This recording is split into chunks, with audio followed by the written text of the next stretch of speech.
Endi fuqarolarni mudofaa ishlari organlariga chaqiruv elektron shaklda amalga oshiriladi. Chaqiriluvchilarni va harbiy xizmatga majburlarni tuman, shahar mudofaa ishlari bo'limlariga yetib kelishlari yuzasidan elektron xabardor qilish yagona interaktiv davlat xizmatlari portali orqali foydalanuvchilarga elektron xabarnoma yuborish yo'li bilan amalga oshiriladi. Bunda elektron chaqiruv qog'ozini olish uchun my.gov.uz mobil ilovasi foydalanuvchisi sifatida ro'yxatdan o'tish talab etiladi. Elektron chaqiruv xabarnomasi mobil ilovaning xabarnomalar bo'limida aks ettiriladi.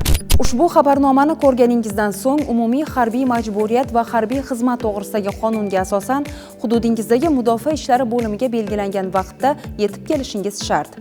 O'zingiz bilan tug'ilganlik haqida guvohnoma, pasport, harbiy hisob hujjatlarini olib borishingiz talab etiladi.